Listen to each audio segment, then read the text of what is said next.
Night has always been a witness to things the daylight refuses to remember. In the quiet countryside of Colonial, Maryland, sometime in the early 1750s, the bells of a small Catholic seminary rang every evening at precisely the same hour. Their sound rolled through the dense forests and tobacco fields like a solemn promise order, faith and devotion in a young and uncertain colony. But for 15 years, something deeply unsettling happened behind those stone walls.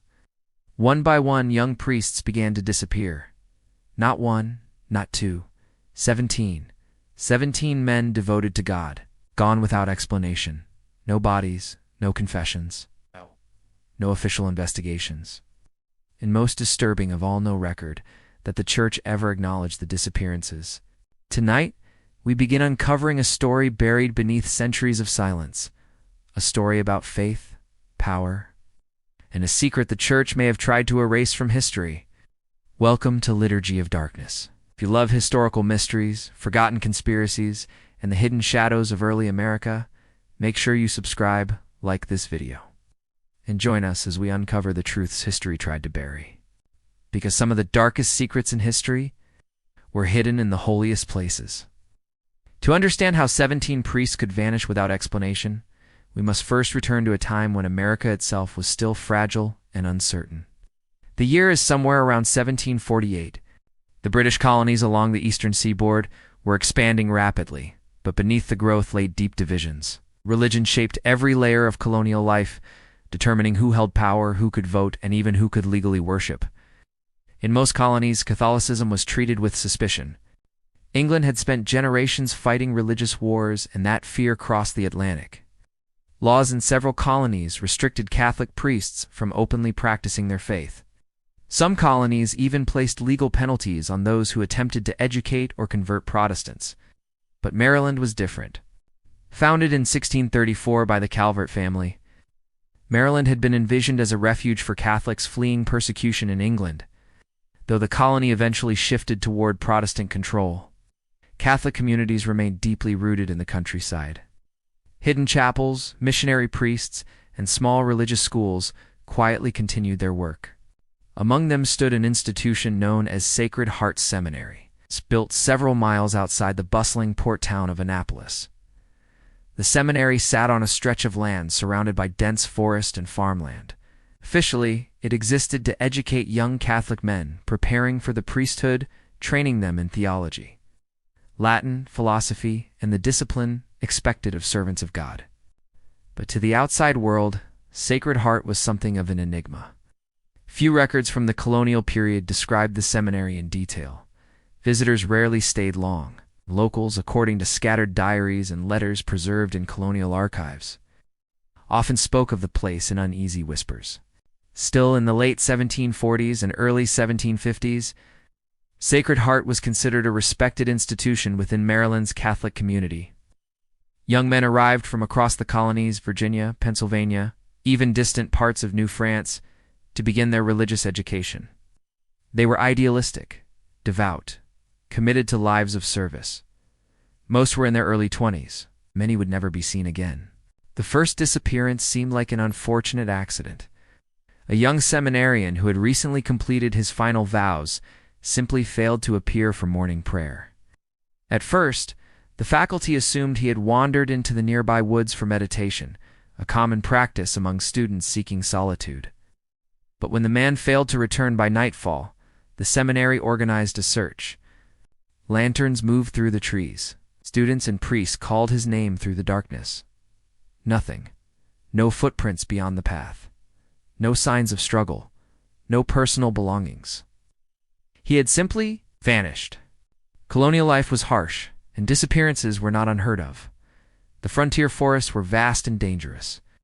Wild animals, bandits, and even hostile militias could threaten travelers who strayed too far from settlements.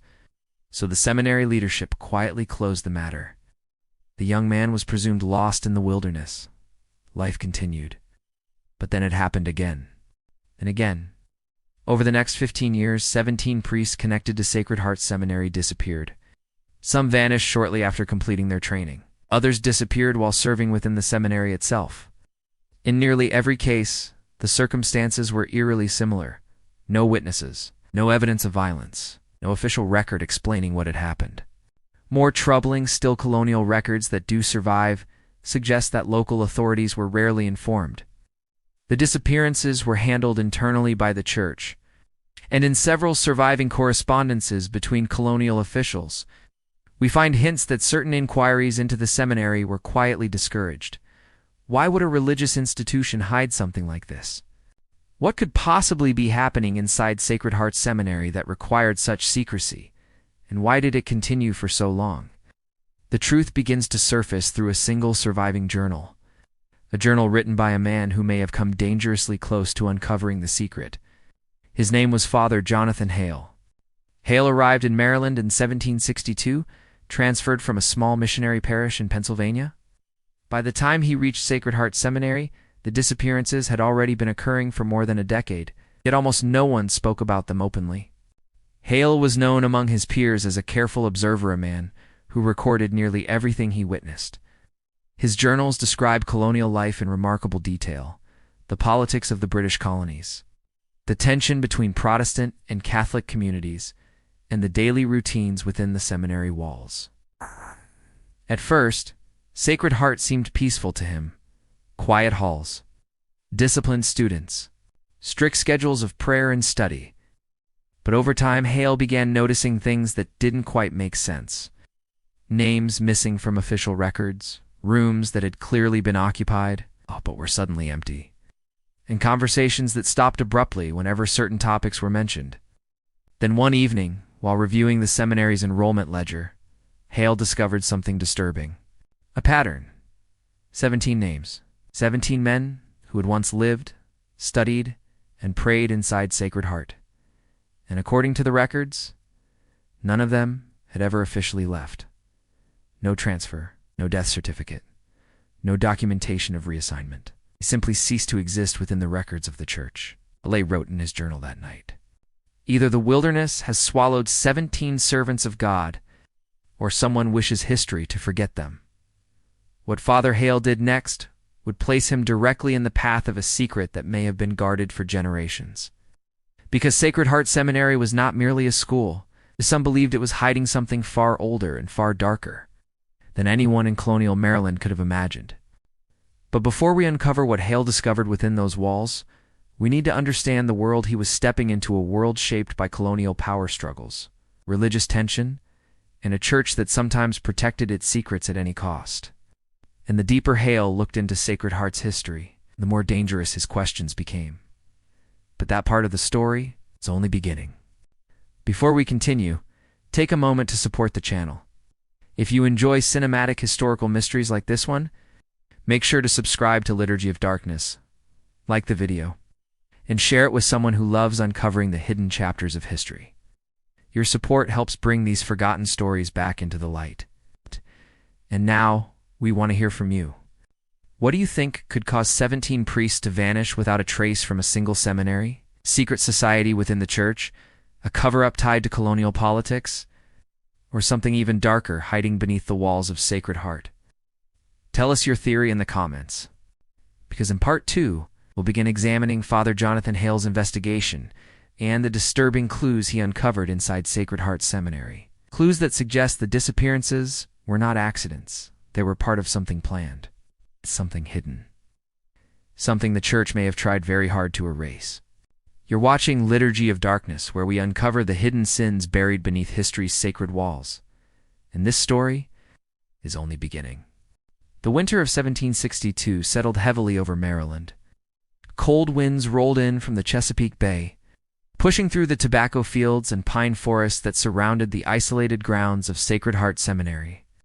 Frost clung to the stone walls each morning, and the narrow dirt roads leading to the property often disappeared beneath layers of mud and ice.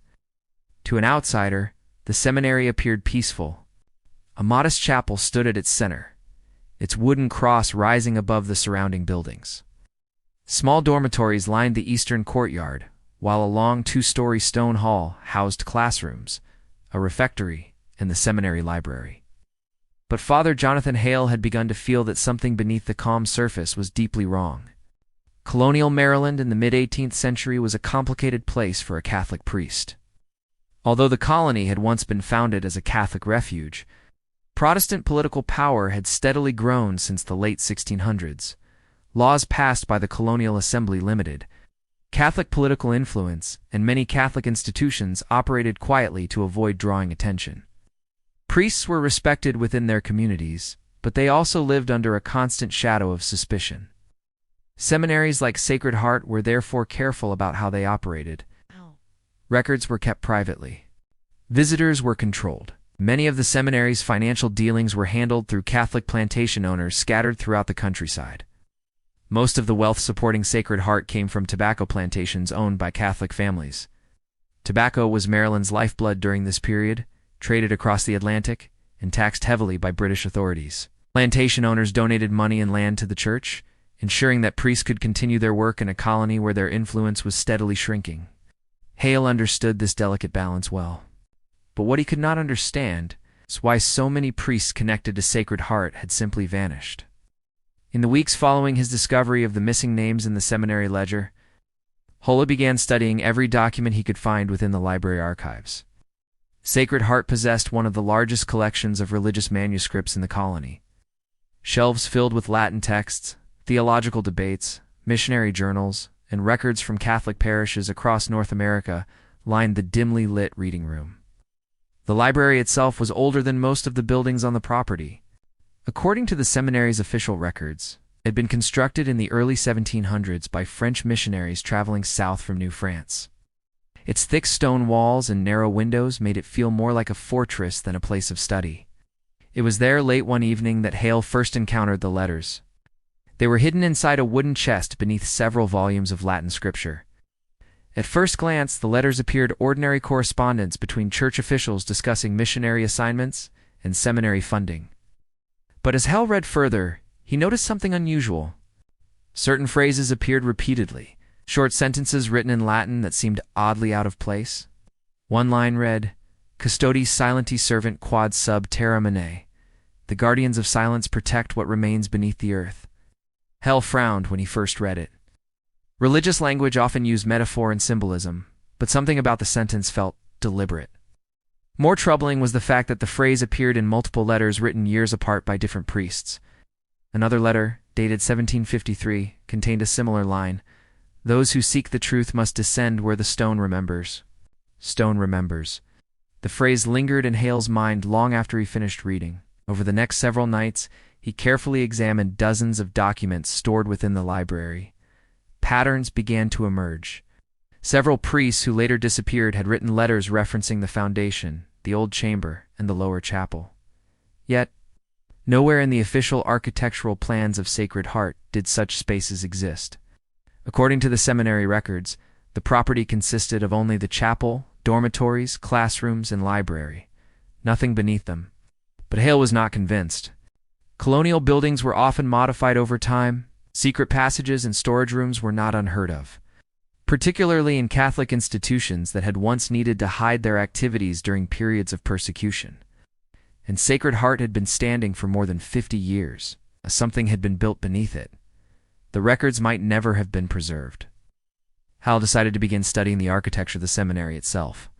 During the daylight hours, when the other priests were occupied with teaching and prayer, he quietly walked the halls of the buildings, paying close attention to their construction. Colonial architecture often revealed its secrets through subtle irregularities. Stone walls thicker than expected. Doors that led nowhere. Floorboards that sounded hollow beneath one's feet. The chapel, built from heavy gray stone, immediately caught his attention.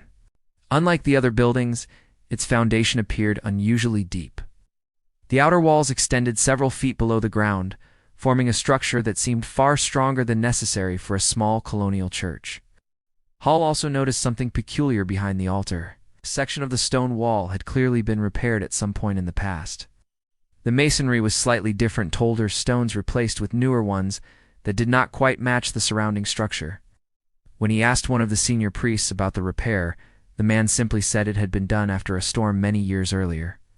But the answer did not satisfy Hale.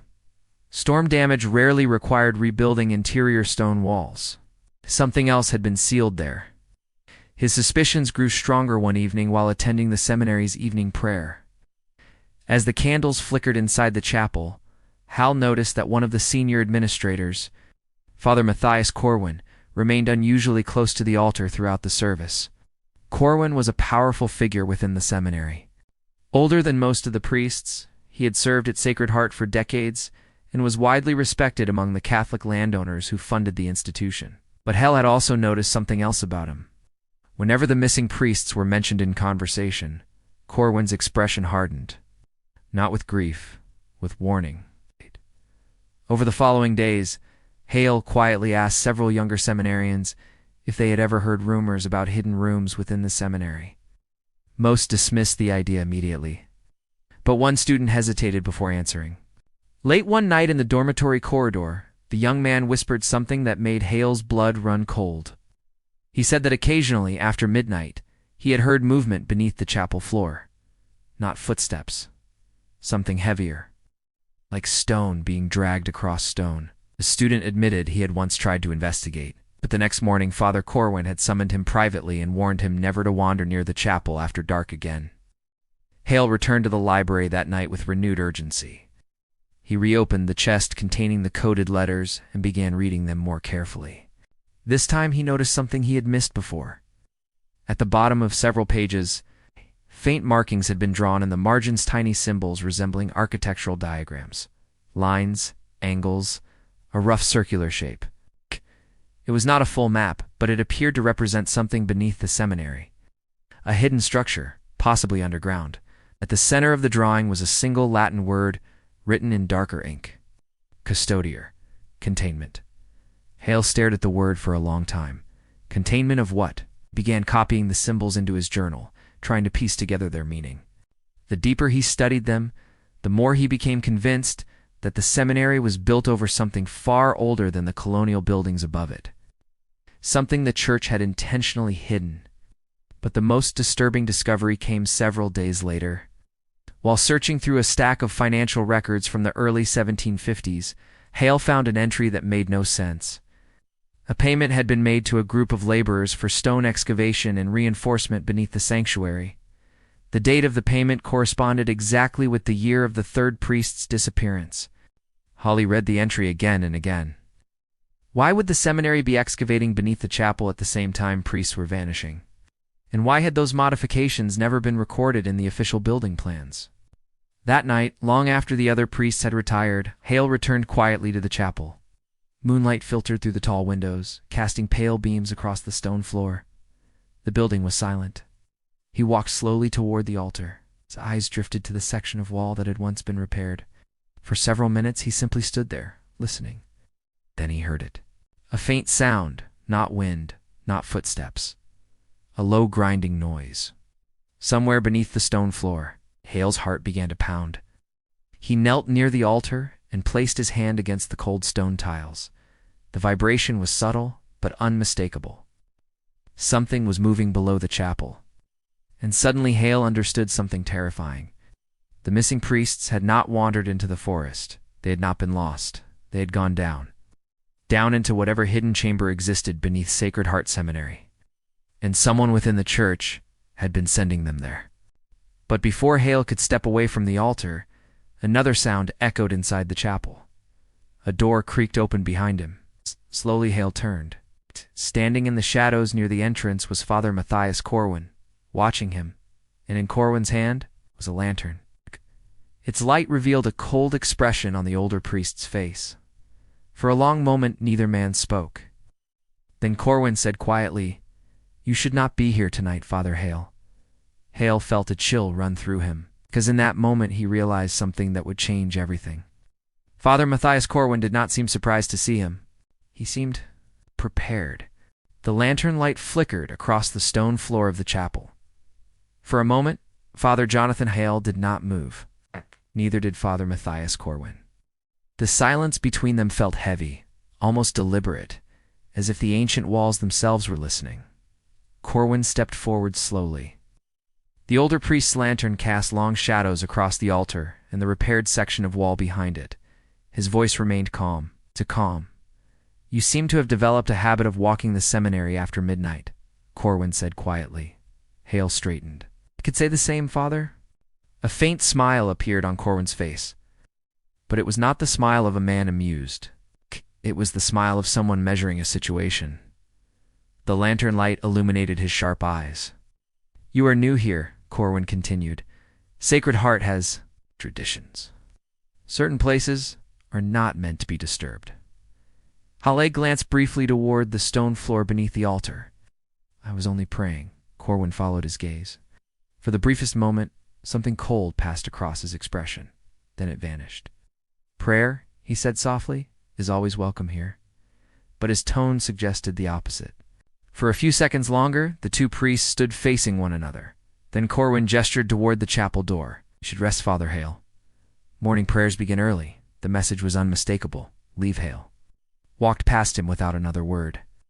But as he stepped into the dark corridor outside the chapel, one thought echoed in his mind with growing certainty.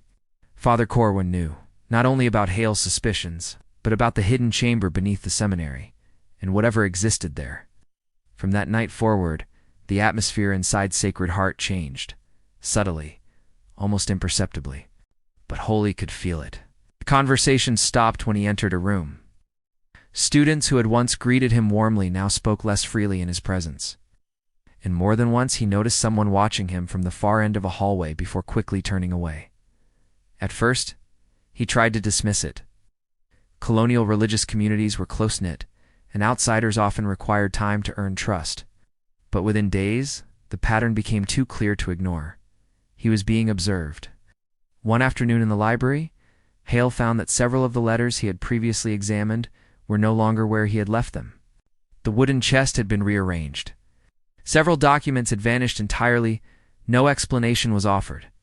When Hale casually asked the librarian if the archives had been reorganized, the man avoided eye contact. "Some records are restricted," he said simply. Restricted. The word lingered uneasily in Hale's mind, especially because the missing documents were the very ones referencing the lower chamber. The tension deepened when the first illness appeared. It began with one of the younger seminarians, a quiet student named Thomas Avery. Avery had been one of the few students willing to speak openly with Hale about the strange sounds beneath the chapel. Just days after their conversation, Avery failed to attend morning mass.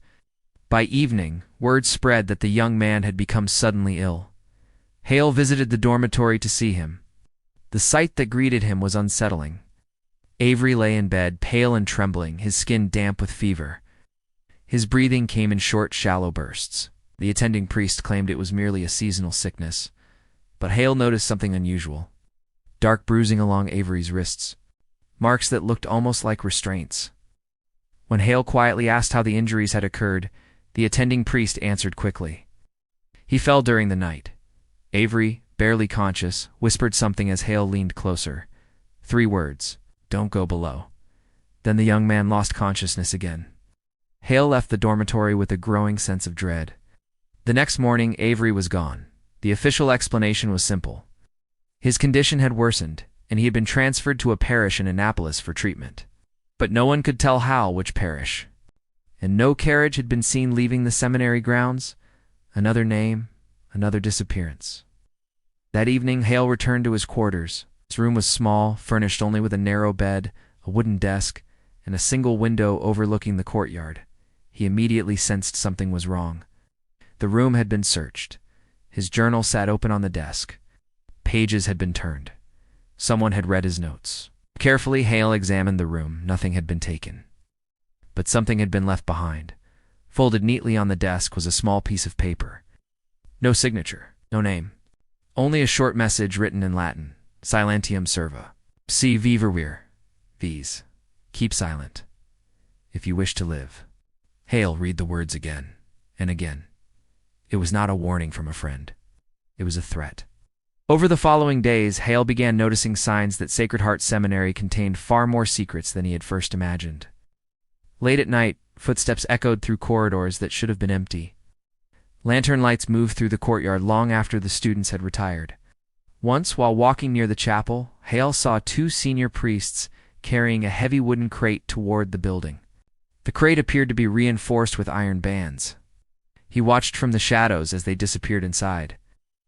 Moments later, he heard the sound again. the grinding noise beneath the stone floor, like something ancient shifting below the earth. The coded letters continued to haunt Hale's thoughts. He began rewriting them from memory, reconstructing the fragments he had already read before the originals disappeared. Piece by piece, a disturbing possibility began to emerge. The priests who vanished had not simply discovered something. They had been chosen, selected, sent below. But for what purpose? And by whom? Every trail of evidence led back to one man. Father Matthias Corwin. Mispora Misersdom, the clearer Corwin's authority became. He controlled the seminary finances.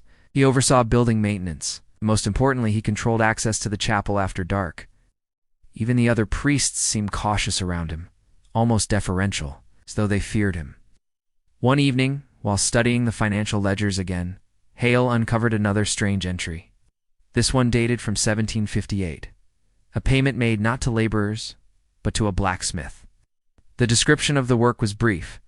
Iron reinforcements for the lower structure, not chapel repairs, not foundation support, structure, beneath the chapel.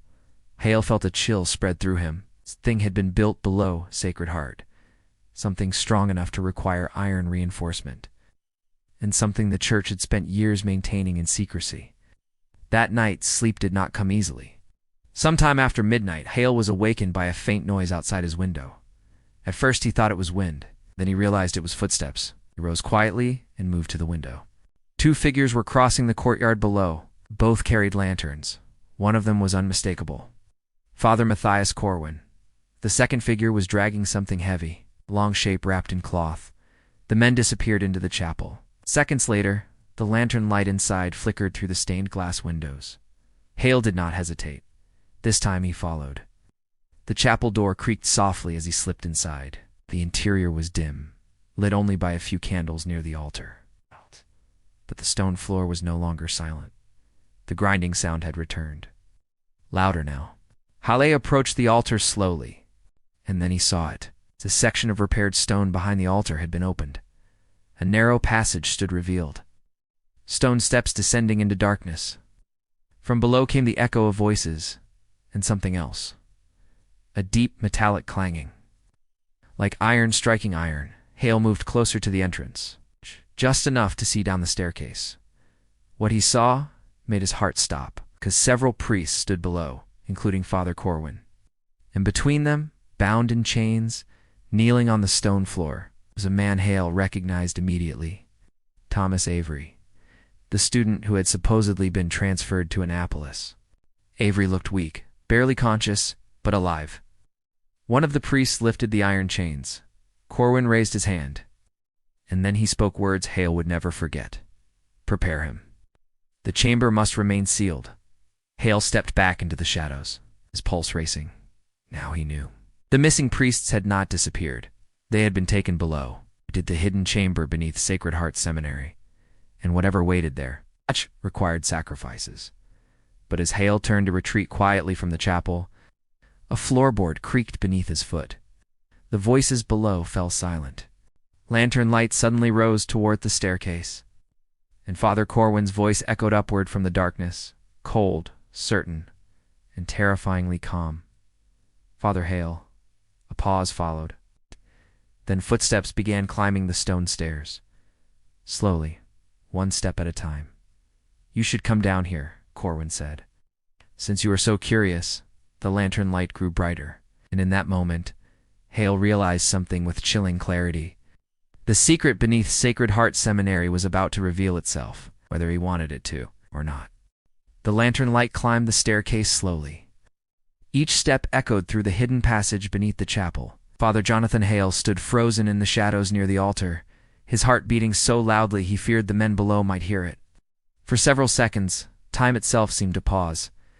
The grinding noise beneath the chapel had stopped. The voices had fallen silent. Only the faint crackle of lantern flames and the slow creak of stone steps remained. It was the kind of silence that exists just before something irreversible happens. Then Father Matthias Corwin appeared at the top of the stairs. His lantern illuminated the chapel floor and the lower half of his face, leaving his eyes in shadow. He did not look surprised. If anything, he looked relieved. Well, Corwin said quietly, Now we no longer need to pretend. Hale did not answer. Behind Corwin, the dim lantern light revealed the staircase descending into darkness. A passage that had likely existed beneath Sacred Heart Seminary for decades, perhaps longer. For a long moment, neither man moved. Then Corwin stepped fully into the chapel. "You have been asking questions, Father Hale," he said calmly. "Questions that most men here are wise enough not to ask." Hale forced himself to speak. "There is a man in chains beneath this chapel." Corwin did not deny it. Instead, he set the lantern down beside the altar and folded his hands together as if preparing to deliver a sermon. "Yes," he said. "There is the honesty of the answer unsettled Hay more than any lie could have." "You said he was sent to Annapolis," Hale replied. "Oh." Corwin's expression remained steady. "We say many things to preserve order." The chapel felt colder suddenly. Hale glanced toward the staircase again. Somewhere below, he could still hear the faint clinking of iron chains. "You have been sending them down there," Hale said slowly. "The priests who disappeared?" Corwin finally met his gaze. And for the first time, Hale saw something behind the older priest's calm demeanor. Conviction, not madness. Not cruelty. Conviction. Corwin spoke quietly. "You believe you have discovered a crime?" He shook his head slightly. "But what you have discovered is a responsibility." The words hung in the air like a quiet thunderclap. For the first time since arriving at Sacred Heart Seminary, Hale realized something that made the situation far more dangerous. Corwin did not see himself as a villain. He believed he was doing something necessary. Jonathan Hale had spent most of his life believing in order. He was born in Pennsylvania in the early 1730s, the son of a modest Catholic family who had endured the quiet discrimination common in Protestant-dominated colonies. His father had been a printer. His mother taught scripture to neighborhood children. From an early age, Hale had been drawn to books, philosophy, and the careful structure of theological debate. Unlike many priests who entered the clergy through family connections, Hale had earned his position through scholarship. He believed faith should be guided by reason. That truth, when confronted honestly, would strengthen the church rather than weaken it. This belief had become both his greatest strength and his greatest weakness. As the deeper he looked into Sacred Heart Seminary, the more he realized that truth was exactly what certain people here feared most. Yet Hale was not a man driven by blind courage. He understood the danger he now faced. The church in colonial America operated largely outside direct government oversight. Institutions like Sacred Heart answered primarily to their own leadership. If something terrible was happening beneath this chapel, the people responsible held the power to silence anyone who discovered it. Hale knew this, and yet he had come down here anyway. That was his conflict, a priest devoted to faith, now standing in the center of a secret that might destroy it. Father Matthias Corwin, on the other hand, was a man shaped by a different world. He had arrived in Maryland decades earlier, sometime in the late 1720s.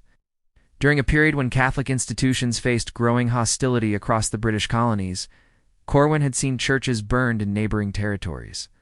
He had seen priests arrested. He had seen Catholic communities forced to hide their worship in barns and private homes.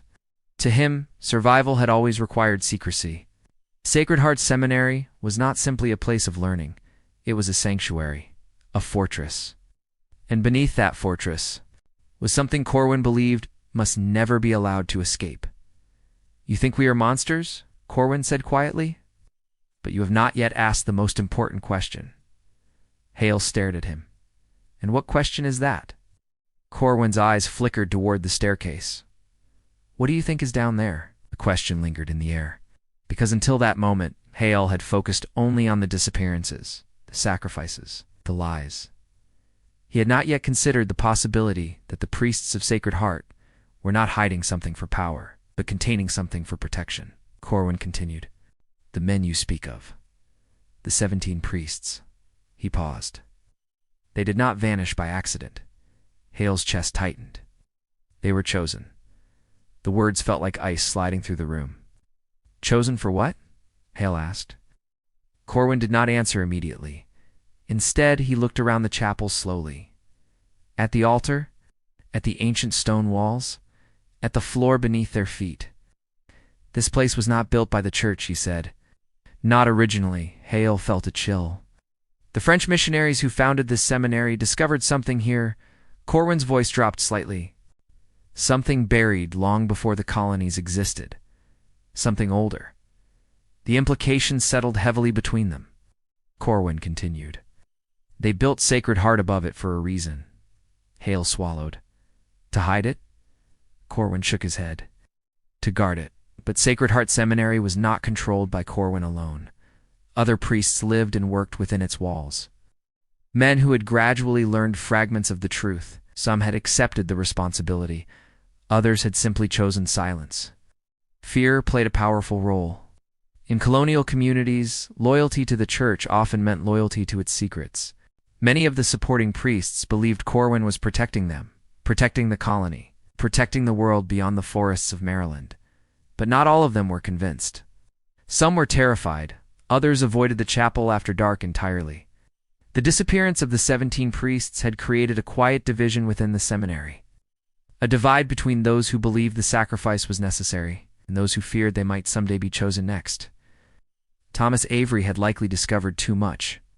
That was why he now sat in chains below the chapel, waiting. Hale's thoughts raced.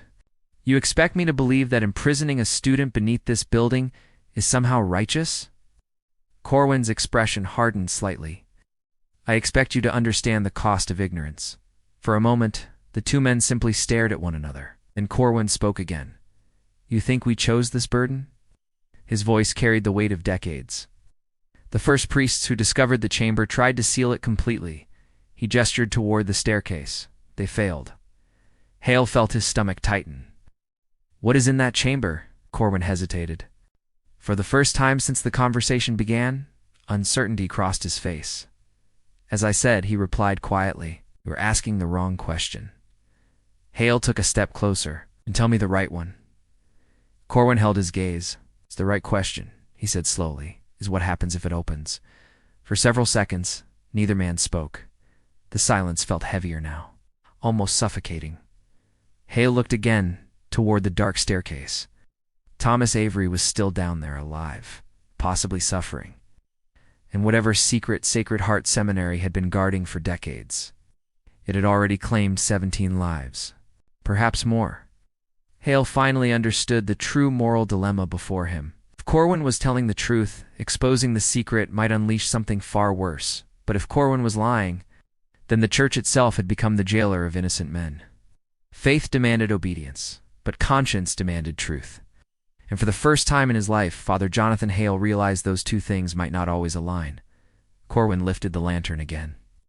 I will give you one opportunity, he said quietly. Leave this alone. Hale's mind raced. If he agreed, the seminary would return to its quiet routine. The disappearances would continue. The secret beneath the chapel would remain buried. But if he refused, it might not survive the night. Corwin watched him carefully, waiting. The entire seminary seemed to hold its breath. Finally, Hale spoke. His voice was calm, but the decision behind it was absolute. I want to see the chamber. The words echoed softly inside the chapel. Corwin's eyes narrowed, because in that moment, he understood something clearly. Father Jonathan Hale was no longer merely curious. He had chosen a side, and now there was no turning back. Morning came slowly over Sacred Heart Seminary. The pale light of dawn crept through the tall chapel windows, spreading across the stone floor where Father Jonathan Hale and Father Matthias Corwin had stood only hours before. But the tension of the night had not disappeared with the darkness. Anything, it had grown heavier, because by sunrise, the quiet routine of Sacred Heart had begun to fracture. Word traveled quickly through colonial communities, especially religious ones. The seminarians noticed it first. Whispers moved through the breakfast hall as students gathered around long wooden tables. Normally the room filled with low conversation and the clatter of dishes. This morning it was different. Eyes shifted toward Father Hale as he entered. Several students lowered their voices. Others stopped speaking entirely. Something had spread through the seminary during the night. Not the full truth, but enough to disturb the fragile silence that had protected Sacred Heart for years. At the center of the unrest was a simple announcement. After morning prayer, Father Matthias Corwin called an assembly in the chapel. All priests, all students, Everyone was required to attend. The order itself was unusual. Sacred Heart rarely gathered the entire seminary outside of major feast days, which meant one thing: something serious had happened. By mid-morning, the chapel was full. Dozens of seminarians filled the wooden pews. The younger students sat toward the back, whispering nervously to one another. The senior priests stood closer to the altar, their expressions controlled but uneasy. And near the front, Father Jonathan Hale sat alone. He could feel the tension pressing in from every direction. Several of the priests refused to meet his eyes. Others watched him with quiet suspicion. But one pair of eyes remained fixed on him from across the room: Father Matthias Corwin, standing calmly beside the altar, waiting. The chapel bells rang once. The low sound rolled across the countryside beyond the seminary walls. Then Corwin stepped forward. His voice carried easily through the room. "Brothers," he began, "we gather this morning not only as servants of the church, but as guardians of something far more fragile." The word guardians rippled through the chapel. Some of the older priests shifted uneasily. Corwin continued. "Sacred Heart Seminary has long served as a place of learning, a place where faith is strengthened and discipline is formed." He paused. "But faith, as we all know, must sometimes be protected." Hale felt the words tighten the atmosphere around him. Corwin was speaking carefully, but the message beneath his speech was unmistakable. The secret beneath the chapel was no longer confined to the shadows. It was about to become part of a public confrontation. Corwin's gaze slowly moved across the chapel. Finally, it settled on Hale. "Recently," Corwin continued, "one of our brothers has expressed concerns regarding the traditions of this institution." A murmur passed through the students. Hale did not move. Corwin raised his hand for silence. "These concerns," he said calmly, "suggest that Sacred Heart has concealed matters that should be revealed." The words hung in the air like a quiet accusation. Now every eye in the chapel turned toward Hale. Some curious, some fearful, some angry. Corwin gestured toward him. "Father Jonathan Hale," he said, "you have asked to see what lies beneath this chapel." Hale rose slowly. The wooden pew creaked beneath him. The entire room seemed to hold its breath. Public confrontation was dangerous in colonial religious institutions. Priests held enormous authority within their communities. A dispute between clergy could ripple outward into the surrounding colony, affecting local families, plantation owners, and even political officials. Sacred Heart Seminary was supported by some of the wealthiest Catholic landowners in Maryland. If scandal erupted here, the consequences would not remain contained. Corwin understood that, which was why he had brought the matter into the open, but not entirely. Only enough truth to control the narrative. "You believe men have disappeared here?" Corwin said. Hale answered clearly. "Believe they have been taken." The students gasped softly. A few priests exchanged nervous glances. Corwin did not appear offended. Instead, he nodded slowly. "Yes," he said. "They have." The admission sent a wave of shock through the room, but Corwin raised his hand again. "And they were taken. For a reason now." The chapel was completely silent. Corwin stepped closer to the altar. "For decades, Sacred Heart has guarded something beneath this ground." Hale watched carefully. This was the moment the truth might finally surface, but Corwin still controlled the pace. "We do not guard it for power," he continued. "Guard it because it cannot be allowed to leave." Several students shifted uncomfortably. One of the younger seminarians whispered a prayer under his breath. Hale spoke again. "What is it?" Corwin did not answer. Instead, he turned to the other priests. "You know the responsibility we carry," he said. "Each of you has sworn to protect the church, even when the burden is difficult." Some priests nodded. Others looked down at the floor. The division inside Sacred Heart had finally become visible, and Corwin delivered the revelation that changed everything. "The chamber beneath this chapel," he said quietly, "is not empty." Hale felt his pulse quicken. Corwin continued. "More than 70 years ago, the missionaries who first settled this land discovered a structure buried beneath the forest." He gestured toward the stone floor. "Older than the colonies? Older than the church here?" The words sent a ripple of fear through the students. "They believed it to be a natural cavern," Corwin said. "But when they entered, they found something else." Hale leaned forward slightly. "What?" Corwin's voice dropped. A door. The chapel fell into stunned silence. A door made of stone and iron, Corwin continued. Sealed from the inside, the implications spread slowly across the room. Behind that door, Corwin said, something moves. Several seminarians recoiled. Others stared at him in disbelief. Hale spoke quietly. You expect them to believe that? Corwin met his gaze. I expect them to understand the cost of opening it. But Hale could feel something else rising within the room. Fear was not the only reaction. There was anger, too, because the truth Corwin had revealed carried a terrible implication. If the chamber contained something dangerous, why had men been sent below? Hale voiced the question everyone was thinking. Why chain them? He asked. The room went still. Corwin hesitated.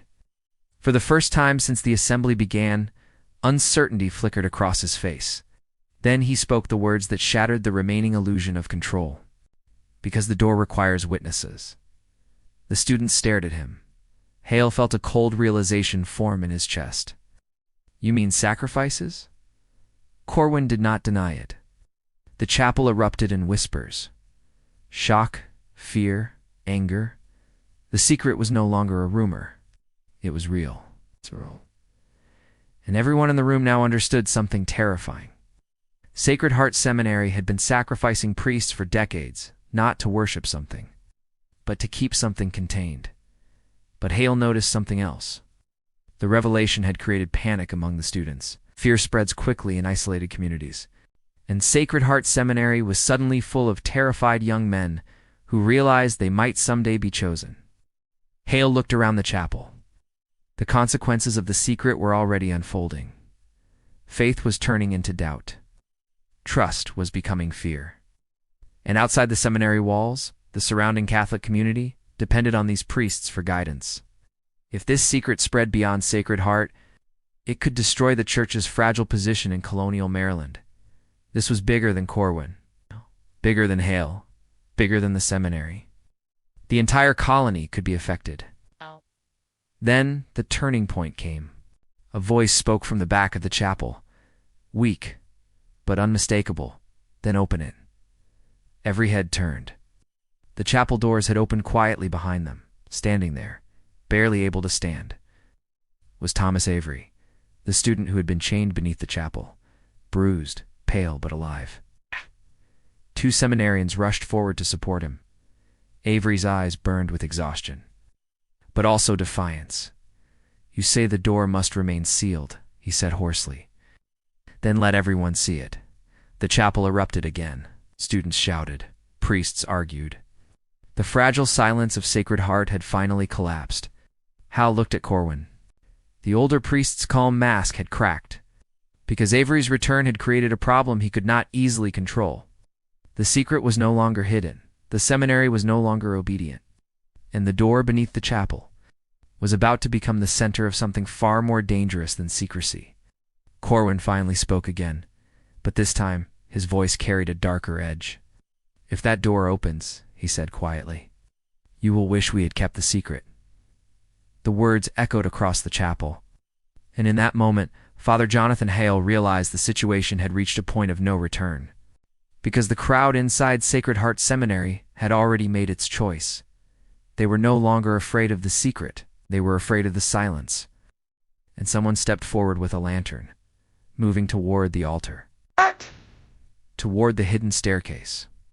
Toward the chamber beneath Sacred Heart. The door was about to be opened. The chapel had never felt so small. Dozens of voices clashed beneath the vaulted ceiling of Sacred Heart Seminary.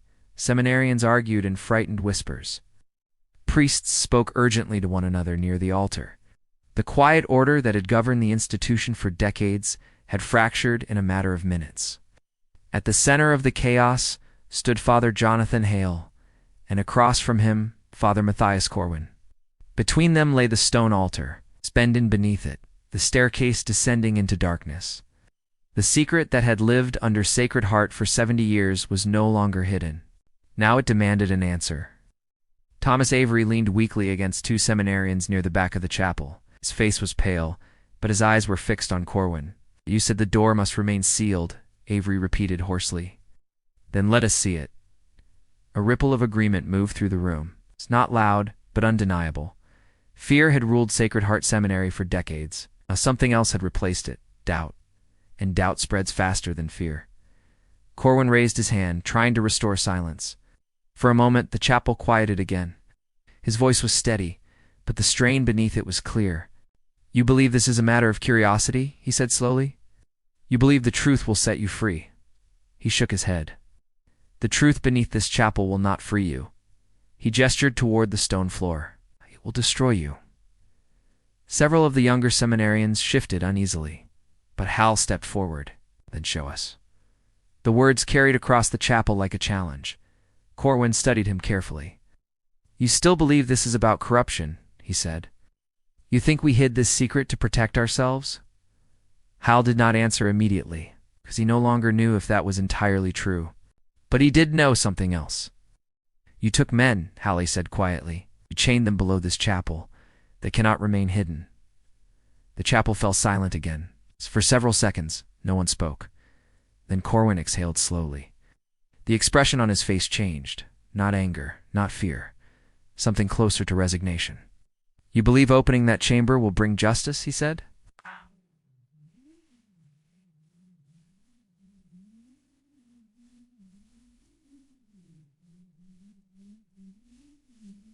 He turned toward the altar. "Then you will witness the burden we have carried." The room held its breath. Corwin reached behind the altar and grasped the iron ring embedded in the stone floor. With a low grinding sound, the hidden panel began to slide open. The staircase beneath the chapel revealed itself once more. Cold air rose from the darkness below. It smelled of damp stone and rust. Someone lit a lantern, then another, and slowly, cautiously, the priests and seminarians began descending the narrow steps. The passage beneath Sacred Heart Seminary was older than any building above it. The walls were rough stone, worn smooth by decades of moisture. Iron brackets held torches along the corridor. Most of them had not been lit in years. At the bottom of the staircase, the chamber opened into a wide underground room, and there, at the far end, was the door. It stood nearly 10 feet tall. Forged from thick iron plates bolted into a massive stone frame, ancient symbols had been carved into the surrounding rock. Symbols older than the seminary, older than the colonies, perhaps older than the church itself. The crowd gathered cautiously around the chamber. Some seminarians stared in disbelief. Others whispered prayers. Thomas Avery collapsed onto a nearby stone bench, breathing heavily. Hale stepped forward slowly. "This is what you feared?" he asked. Corwin stood beside him. Yes, the iron door was scarred with deep scratches, as if something on the other side had tried to claw its way out.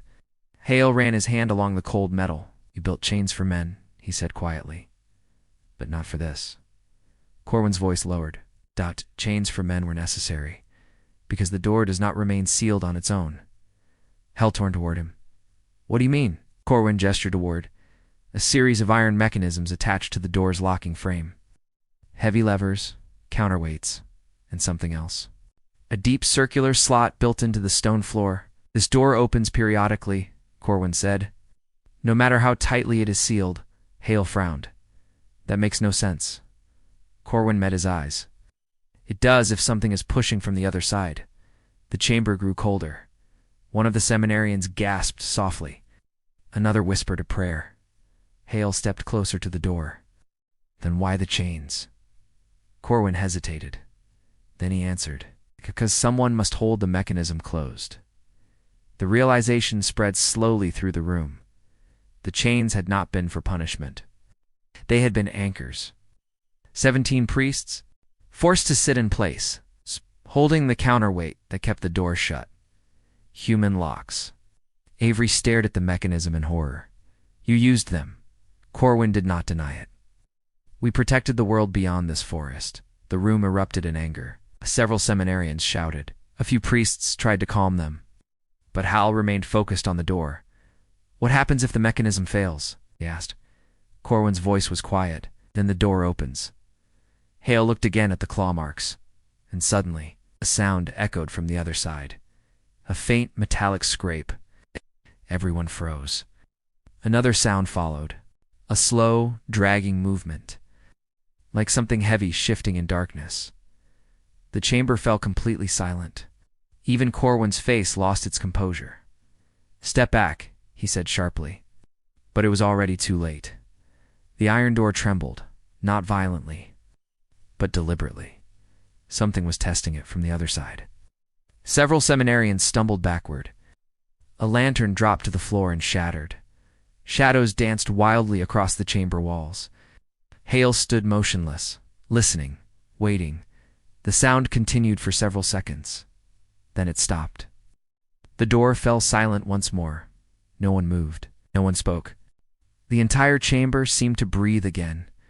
Corwin's voice broke the silence. "Now you understand." Hale stared at the door.